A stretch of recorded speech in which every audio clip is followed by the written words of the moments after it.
Hello and welcome to our DM Deep Dive. I am Hopper the Devoted and I'm here with Kelly Lynne D'Angelo, and we are on site at our Summer USA Castle here to talk about her experience here today, as well as a little bit of maybe a teaser about your upcoming spring castle as well. Yeah, let's just get right into it. How are you doing? You did your first week of two here at the Summer USA Castle. How are you doing? Yeah, I'm loving it so far. I mean, I had a great campaign recently. It was really epic quest. We went on a really big adventure, very inspired by all these books that I read last year. You might have heard of them. They're Mm. sort of well known. I don't know. Mm-hmm. Maybe it's called Lord of the Rings. And so Oh, Hobbit Town, fully in oh, Forgotten Realms, found a very similar story that I could blow out, and it was epic. Epic, epic. We amazing. went to like 6 or 7 very famous lands. Started in the Dale lands, ended in Kars. Maybe I'll repeat it one day because it was such a fun game to run. Amazing. That sounds so fun. What's it called? The Halfling Hunting We Will Go? Yes, a halfling hunting we will go, and it Love it. felt very appropriate.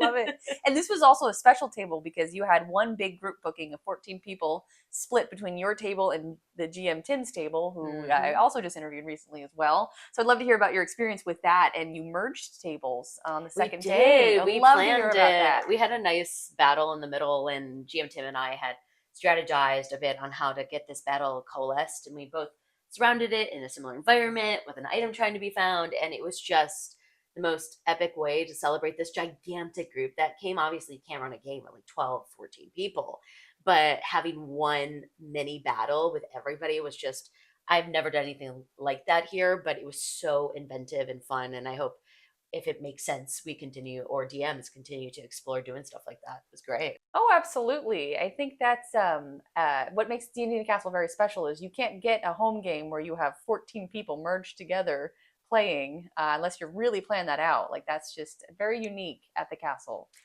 Yeah, it was awesome. A memory I'm gonna hold with me for many, many, many more moons. I love it. And Yes. you've been to the castle quite a few times now. Yeah, you've been coming back to us year after year. What keeps you coming back? It's the company. Yeah.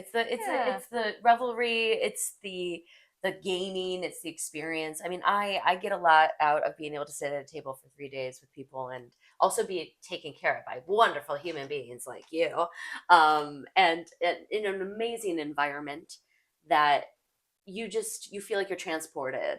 And when people are at my table, they're at my table, so they become a part of my story and my life for 3 days. They are the ultimate, like the penultimate focus.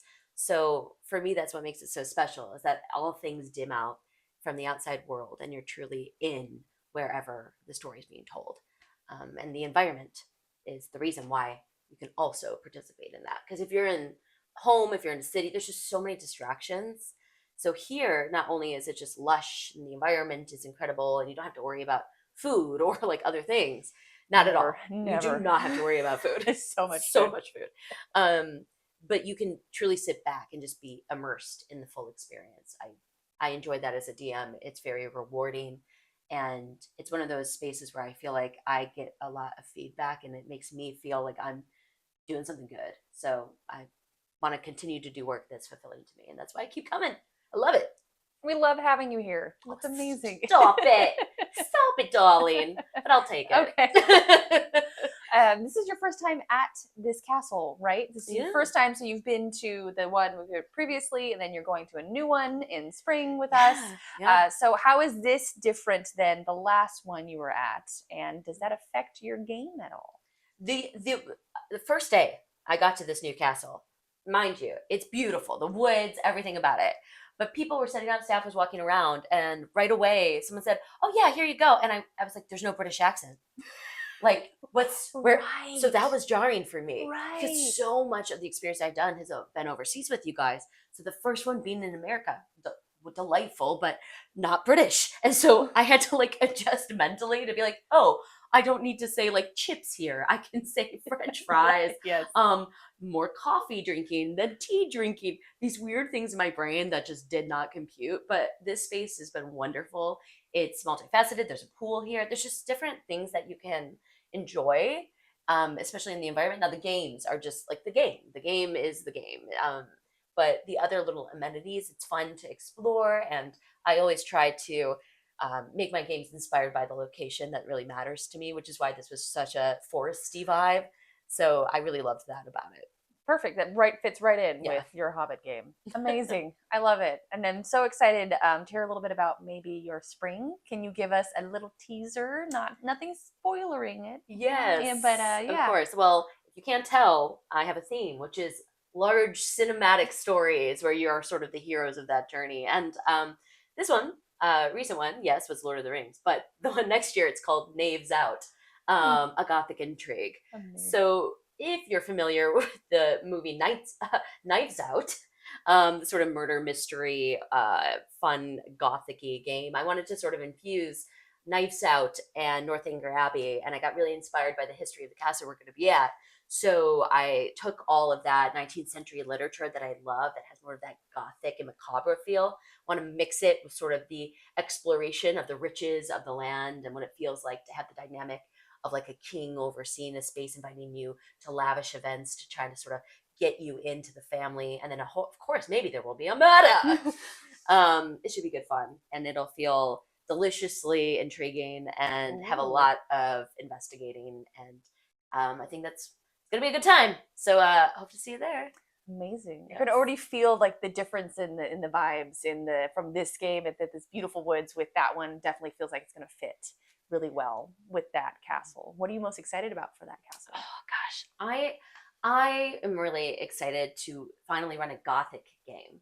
I haven't done that with the castle, and Oh, really? I've only done it and brought it about in some of my personal games. But there is something so fun about the intrigue of Gothicness, and like having these accents and divine Victorian parties, and oh this and that. I can't wait to bring in much more uh, political dynamics and class dynamics. I think that's going to be really interesting.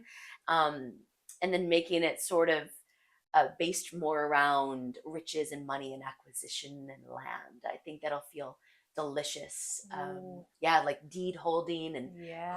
who changed the will and all of that fun stuff. So yes, I can't wait to do This would be so it. exciting. Oh my gosh, definitely come play with Kelly in the spring. You're going to have a great time at this beautiful castle. It's going to be cozy. It'll be fun. It'll be maybe intriguing because of what Kelly's got in store. And we'll see what happens. So join us there at that. Oh, so I'd love to hear about the community at D&D in the castle. You've been with us a couple of times, more than a couple of times. You are a regular. We love having you. You So can't get rid of me at you this can't. point. We love it. We love having you anytime we can. You're also coming in November, and then you're coming back in spring. So we can't get enough Kelly Lynne. So tell us about the community and how, especially how people come in as strangers, but then leave as more than that. And that's yeah. So I would love to hear about your insight on that. Yeah, I feel like at least within the way I'm lucky enough that one of my tables in November is literally a repeating table that I had Oh, over a year ago, yeah. and we just had such an incredible experience. I've had the most incredible experiences with every single gaming table. They always serve a different energy, a different vibe, but they always bring themselves to the table and define what that story is going to be together. And I feel like that little pocket of experience and time and shared story just creates a link that is sort of unbreakable, to a point that sometimes people just like sign up to my tables right away and return. And I'm so grateful that I've been able to curate and contribute to the environment of feeling vulnerable or feeling adventurous or feeling powerful or whatever people need at the table to feel. It's very healing and in some ways epic, because the outside world is noisy and loud a lot of the time. But when you come to the table and you play, I think you hopefully leave feeling like inspired and recharged and feeling like you're not alone in this world, and there's people who are just as nerdy, just as quirky as you, just as weird, just as wacky, Mm-hmm. just as epic, and just as loving and caring, in terms of how we all hold each other in the space that we all create together. So that's sort of the community I see and believe in, but that I try to do in everything I do. But I think a lot of the DMs and also staff here try really hard to create Yeah. an environment like that. Yeah. Yeah, I think it's very sweet, and it makes me think about today was departure day, where everyone they come off the bus on arrival day. It's you're swept in off of your plane, and you're swept up to like we had a little tavern first, and you're strangers, and people are in their own pockets. So then at the end of this, people are signing each other's programs, like their yearbooks. Yeah, Yeah, the and getting D&D all the yearbooks. D&D yearbooks. It just felt like so sweet to have this group of people who might have been strangers now leaving as friends and having this shared bond and shared experiences that nobody else will have that with them, because this was very unique, and you will never have the same amount of people and the same just various people at the castle at the same time, which is very sweet. Yeah, gave true summer camp vibes here by the Yes. end, just because of the Do you- environment. Mhm. So I was like, everyone's leaving, waving goodbye, hopping on the bus to get back. Like, it was a great feeling. I loved it. So great. I would love to hear about what kind of player do you think would enjoy your game the most or your table the most? That's such a good question, because there's so many different DMs here who Yeah. bring so much to the table. I feel like for me, my expertise, my craftsmanship comes from my TV writing background. You know, I've written hundreds of scripts, and I've been lucky to have over 30 episodes produced on television.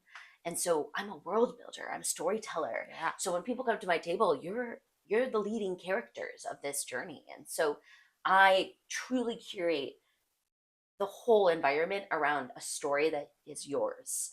I don't put my ego into it. This is your playground, and it's supposed to support the most epic stories you can. So think cinematic, think sweeping, think investigative, think heroic, think themes. So I really want to give people the experience of being in their own movie. I can't afford to spend $165 million to tell every story I want in the world right now. But if I can visually or auditorily tell it while you're sitting around my table, and you get to be in that world and in that experience, and then each one of you gets to be like a $5 million like leading actor or actress, you know, starring in this experience. That's sort of what I try to bring to my games.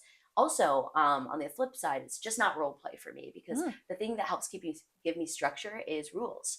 So I love basing the cinematic world, but based on the core fundamental rules of D&D, because that's that's my cameraman, that's my director, that's the person getting the location scout for me.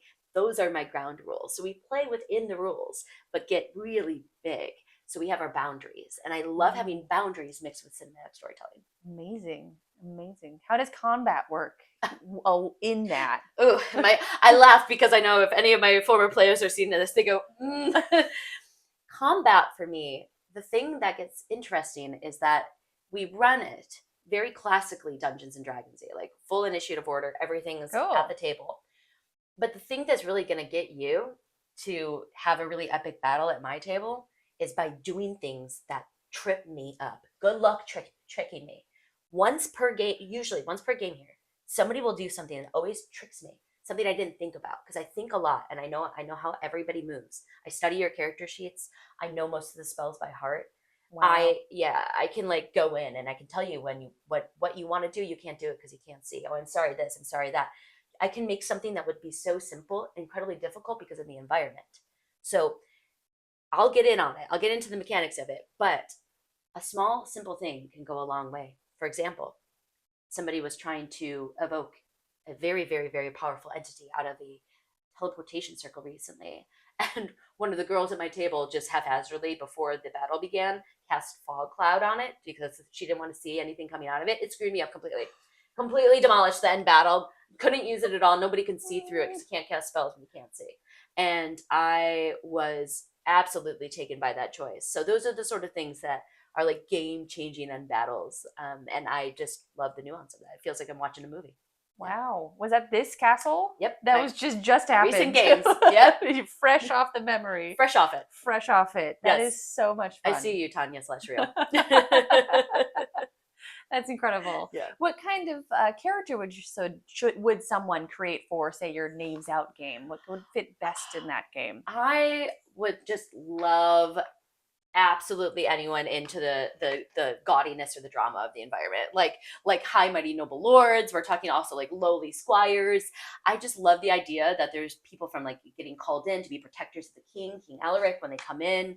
I love the idea that there's like very, very like people from far distant lands, and they're like, ooh, like we're gonna have these fancy guests from far away, and everyone comes into town for it. So I think anything that contributes to sort of that like luscious Victorian air, rather it be dramatic or very strong choice in terms of like class and things like that. That's what I think would be really fun to bring to my table. Also just wacky. This, like if you want to like be super dramatic and cry, or if you like want to write your character wants to write novels or wants to be an investigator, somebody who's like a spy is a good one as well. Anything like that would be really fun to bring.